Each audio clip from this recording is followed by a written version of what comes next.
Welcome to programming in Covert learning modalities. And I'm Lucas, and I am absolutely thrilled to be a part of this conference.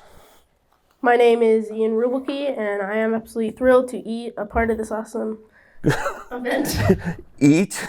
I'm hungry. Yeah, I think the best part of this conference is the unlimited milkshake buffet. So, kind of an interesting segue, but the first thing that we're going to do is set context for the topic that we're going to talk about.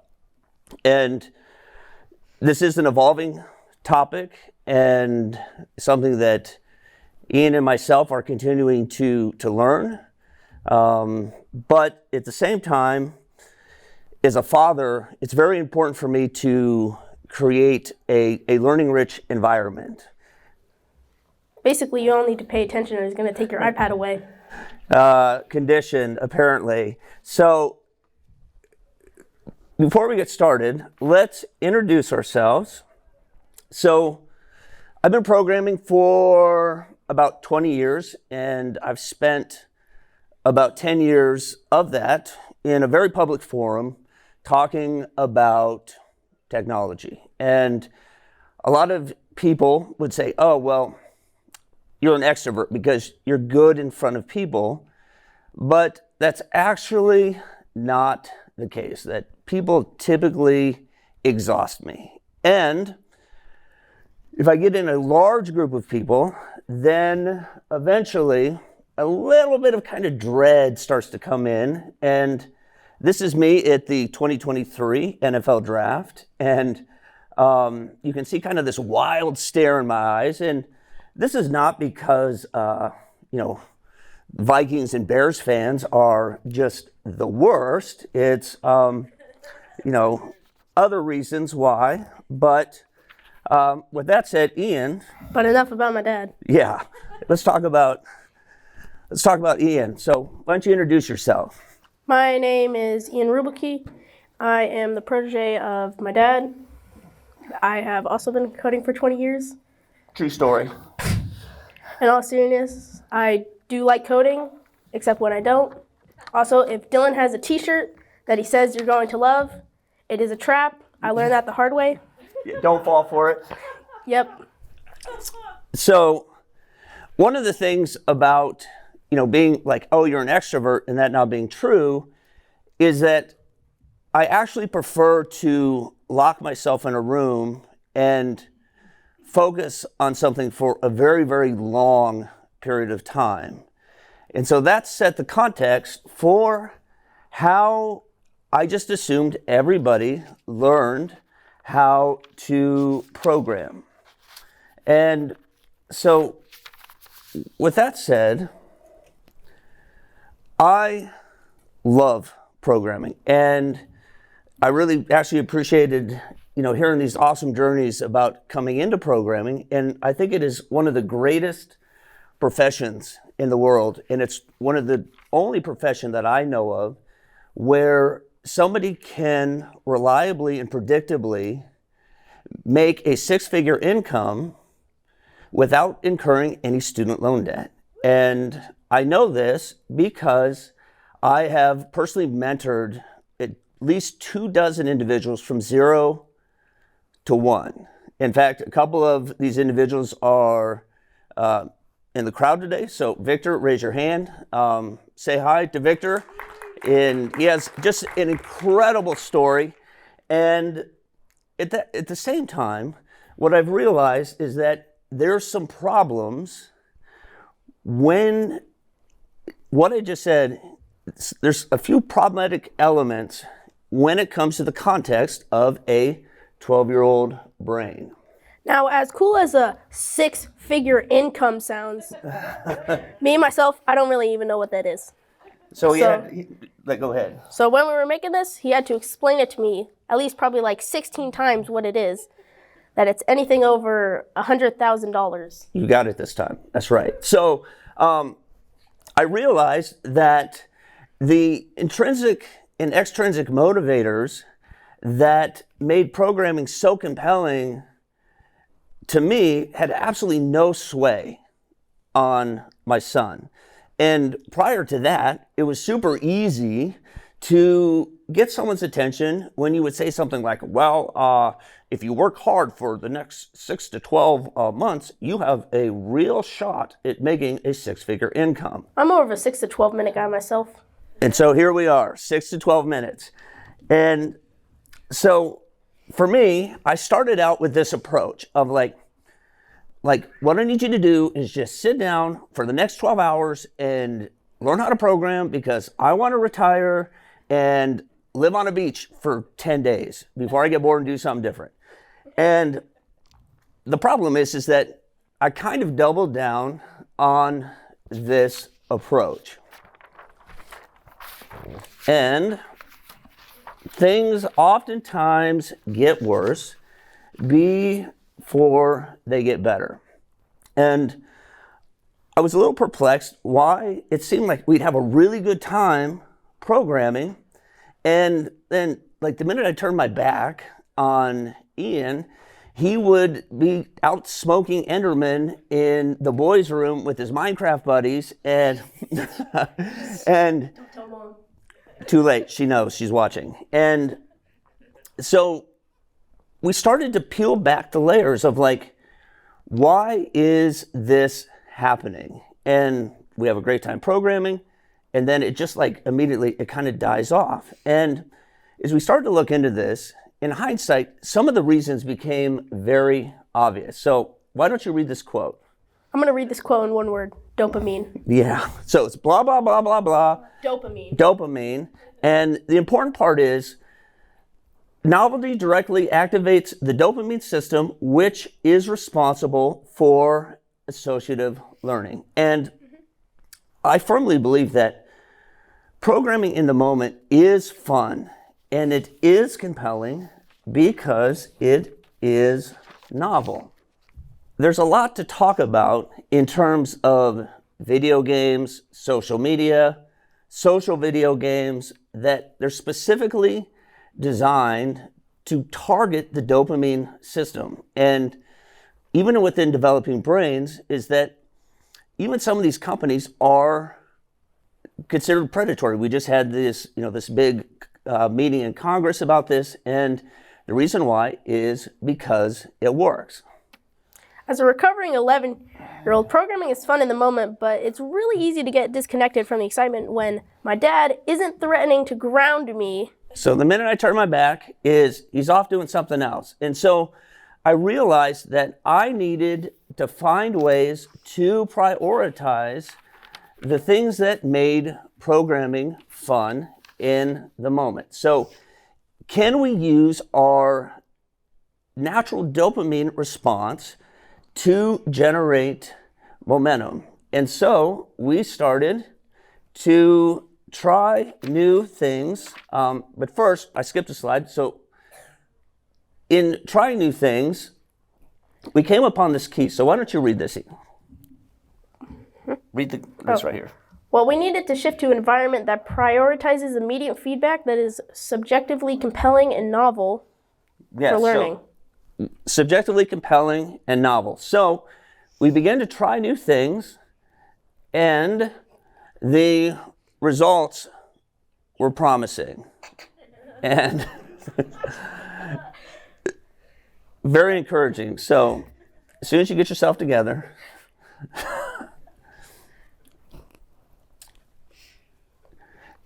it was a little bit more challenging because of the time commitment. But because of that time commitment, we were spending more quality time learning. And Ian what were you doing? Well, instead of pretending to program in my room and watch conspiracy game videos, we made time chunks to program together. What do you mean game conspiracy videos? I said nothing. Okay. So what we did is we started a code club. And how did that work? Well, for every other week for 12 weeks, we would get some of my best homeschool buddies, and we would just kind of chill out and learn how to code. And so not only did we shift the novelty in the moment by being present, but we also multiplied it through social collaboration. So, for instance, Which is why we love hanging out in movie theaters with our friends, drinking an infinite supply of milkshakes that our stomach is going to hate us for later. well, this is why we come here every year. Thank you, Dylan. That is a fair point. And so we were very intentional about the project that we chose. And when we kicked off Code Club, We want to took play a game. a survey. We want What to does build everybody a want to game. learn? That was And funny. almost unanimously, the answer was, well, we want to build a game. Let's do that again in unison. We want to build a game. That was funny. So So we built a 2D side scroller using a phaser framework when actually, in my opinion, it ended up being way cooler than I actually thought it would be. yeah, and so you can check out the game at this link here. But basically what it looked like is a classic 2D side scroller that what was really cool about this is that the kids started to realize that they could use this game as a starting point to build a bunch of other games that they were familiar with, like Super Mario Brothers, Donkey Kong, Castlevania, and all the classic games. Those are only games you're familiar with, Dad. Well, they never get old, and they'll live in my heart forever. Well, during Code Club, I was surprised that while I was teaching the class, I actually learned a lot in the process. And believe it or not, that I learned a ton as well. And so the end result can be summarized as, A really good time. yes, the experiment challenged me to think about the broader implications of how we could impact the school experience as a whole. And so this is where things became super interesting to me. Could we transfer this momentum that we gained into other subjects? Yeah, but Ninja Spelling Club doesn't really sound that exciting. Well, naturally, but what happens instead of starting with a subject and trying to make it interesting? What if you start with interesting and then absorb that into the subject? Sneaky. I like it. Me too. So this is what we learned. Once an activity passes a certain novelty index, we can start to overload that activity with additional educational information. So this idea started to form in Code Club when one of the kids would ask, like, hey, can we put a dinosaur in this game? And I would immediately lose the room because everybody would start geeking out on dinosaurs. You simply cannot resist a good dinosaur conversation. Well, that's exactly my point. But in this case, start with the conversation and then introduce dinosaurs. And thus, The big idea was born. do it one more time, louder. The big idea was born. There we go. And so by changing the incentive structure to be novelty centric, can we create engagement? Yes. But once we have engagement, can we covertly introduce educational topics? And so the idea was born. Almost like a Trojan horse, programming can serve as an effective delivery mechanism to indirectly teach every core educational subject. And so Ian and I have had a lot of fun over the last couple months learning a bunch of cool stuff, which as a father is super, super important to me. Because I have the luxury of being homeschooled, I believe that I can use programming as a way to self-organize how and what I learn and make it at least palatable. I may even go as far as saying it may be fun. Yeah, I think you would have to admit you've had fun a few times. So, as a full-grown adult man-child, I have already started to look for ways to use the same technique to trick myself into doing things that I don't really want to do. Therein lies almost the plot twist. And so we wanted to show you very quickly a few projects that we've built, borrowed, or stole during Operation Learning Party, #trademark, and you can follow this link. Do you see the collection of projects right there? And so what I'm going to do, I'm going to just pull these up, and we're going to just click through a few of these. If you want to check this out, this is mostly complete. I like Phaser. My buddy Zach does not, but I love him anyways. But this is what the game looks like if it loads. And so it's a pretty good, I mean, that's really loud. Woo! All right, we're not playing the game anymore, but you get the idea. My goodness. Yeah, Phaser's the worst. I hate it too, Zach. Yeah, he's like, that's what I've been trying to tell you the whole time. It's unnecessary. It's garish. But if you go to this link, there's a collection of blitzes that we have.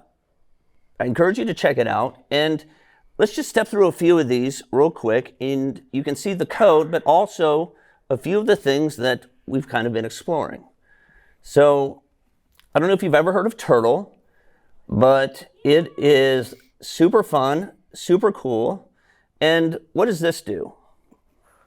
It draws a rectangle, draws a line, turn 90 degrees, turn left and right, and repeat 3 more times. And so starting out, this is a really easy way to start to introduce some digestible, I would say kind of natural language style syntax. And so for one of the things with the Code Club is we realized there's kind of an age threshold where I ended up splitting the group. And so for the younger group, this is where typically we started, is with Turtle, where it's like go, it's very similar to Scratch, go 100 pixels, turn right, go 100 pixels, turn left, etc. So just being able to kind of think about drawing letters, basic shapes, a very, very good starting place. So another example is using 3JS for Minecraft, but by extension, what you are learning is how to think in terms of geometry and physics and spatial relations and all these different things. And he hates Minecraft, but I think he's going to come around. I'm kidding. He loves it. I don't understand it. But this is something we keep kind of coming back to, is Minecraft. But as we do this, we've had a lot of conversations about math and geometry. And every time I do it, I learn something new because I forgot it all in high school. Same here. Yep. But just try to pay attention the next time you go through high school. So here's another fun one. This is a double helix that we did in, this is just green sock, and it's like an SVG mask over an image, but this created a really interesting conversation about the science around it. And so we're talking about the structure that's formed by double-stranded molecules in nucleic acids such as DNA. And you can imagine how far you can take that conversation. And so by the process of kind of putting this together and animating it, that it opened the door for a lot of ambient and very interesting conversations. By the way, green sock is probably one of my all-time favorites. It's pretty cool. And so this is one I think is super, super cool. This is a simple calculator, and we put this together and just exploring kind of basic mathematical calculations. And what did you do for this? Well, we capture user input by binding. So not how it works, but what did you do like 17 times? Like you kept coming to me, and then I was like, that's pretty good, but it could be better. And then you would come back. Can't remember. Oh, you know. So I told him I'd give him $20 if he did a presentation on how the calculator works. And so the first time I got like a 2-slide and it was like calculator the end. And it's like, that's not worth $20. And so not only did we kind of put this together, and full disclosure is that I don't leave him out into the wild to go like figure out how to build a calculator and you can come inside from the cold once you're finished. Is that this is structured, and the point is not just to program, but to spend quality time together. And so he, over the course of many iterations, actually put together a presentation on how the calculator works. And it was really cool. And I kind of had to remind myself that like this is a 12-year-old, and what he's endeavoring to do, there are many people in the profession who never intentionally take the time to even learn how to present anything. And so when you kind of step back and you're like, this is really impressive. And so even Otto, what you were doing is that just even being up here is, I think, just a milestone compared to our peers in the industry. So not only did we break this apart and put it together in a presentation, but he actually learned what addition and subtraction was. So I'm kidding. All right, so here's another fun one, and we just got a couple more left, and then we will just stick around long enough for us to win the Apple Vision, and then we'll be gone. I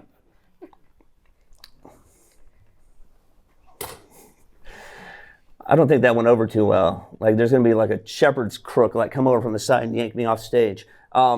Periodic table of elements. And so what was cool about this is we loaded all this up in a data structure, and then if you look, and this is the one piece that I pulled up or I wanted to show, is that the layout is done essentially in a matrix or an array of arrays that then uses this key value pair to kind of go into the larger data structure and pull this information out. And so, if Ian's like, what is hydrogen? Well, there's a tool right here. And so just the idea of doing a layout and familiarizing yourself with the context and the proximity of the periodic table of elements. And this next one I have a really fun story about.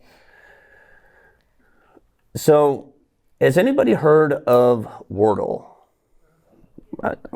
Probably everybody. So I did a workshop last year, and the example that we used for this was Wordle. And specifically, we were highlighting the use of signals, which is kind of a very lightweight primitive, similar to an observable, but not really close. And what's interesting is I put together the workshop, and Victor was there, who was one of my apprentices that I've invested a lot of time in to just his career and our friendship, which is easy to do because he's just a lovely human being.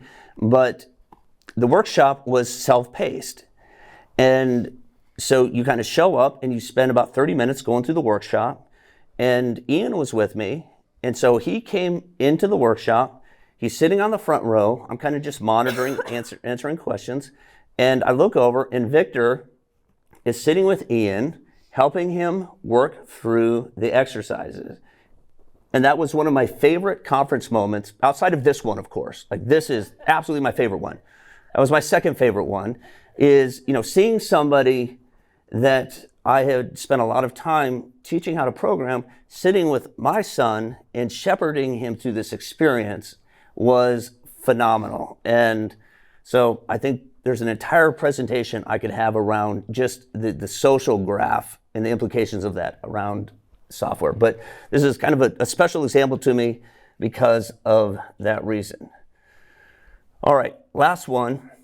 This is a very new one that I built specifically for this particular conference. So there's this concept of RSV, which is rapid serial visualization, where what it does is you focus your attention on a single point, and then it changes the stimuli in very rapid succession, and because you're resisting the temptation to mouth the words or like phrase the words in your head, and you're not moving your eyes around, you can actually read much, much quicker. So when I use RSV, like an RSV tool, that I can typically get around 300 to 400 words a minute. So it's a way to read very, very fast. And so we put this together as kind of a way to learn poetry. And so, for instance, this is a Robert Frost poem, and it's called Nothing Gold. And so you kind of, nothing is gold, her, hardest, hue, to, hold, and then you can speed this up and do a couple different things. Ian informed me that this was boring. And so he wanted to do something different. So after much deliberation, I'm just going to update this to his suggestion. He's asking me, like, do I really have to sing this? And no, but just say like a line or two for fun. So this is, if you've ever heard of Alphabet Aerobics, Blackalicious, it's one of my favorite rap songs. And so this is what we've been playing around with. And so artificial amateurs, aren't it all amazing?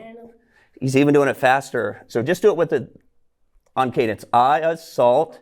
Animate. Look at this. Things broken, barriers bounded by the bomb beat. Buildings are broken, basically on bombard. The casually creating catastrophe, casualties, canceling that cats with the cannabis collapsing. Like, we're still back at the B, bro.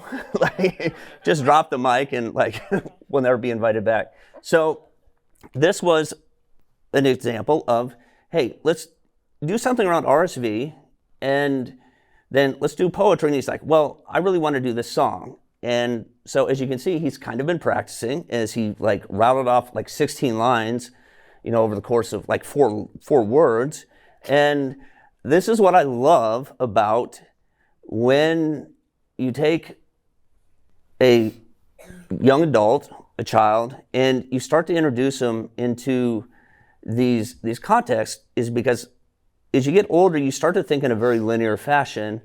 And I have found it to be so refreshing to suddenly be in these very like lateral trains of thought where I never would have thought to do it this way. And I think kind of this third point is that in my endeavor to figure out how to make programming novel and incentivize my son, and then to use this as a mechanism to teach other things, I have started to actually shift the entire way, or just even, I think my fundamental premises about how I think about learning myself.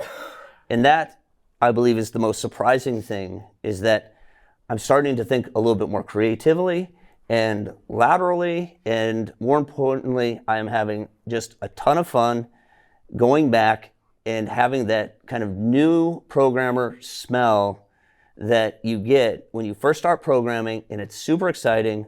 Vicariously, I get to feel that all over again. And so with that said, I just want to say thank you for allowing us to present. Thank you, Dylan, for being such a good friend and a mentor in creating a safe space for us to do this. And it's absolutely not lost on me that in us being in front of an audience and talking about programming and the things that we've learned in a very meta way, we're only reinforcing the concepts that we're talking about. Thank you, everyone. This has been amazing. I guess this is the whole point of the conference, I guess. You better believe it. All right. Bye, players.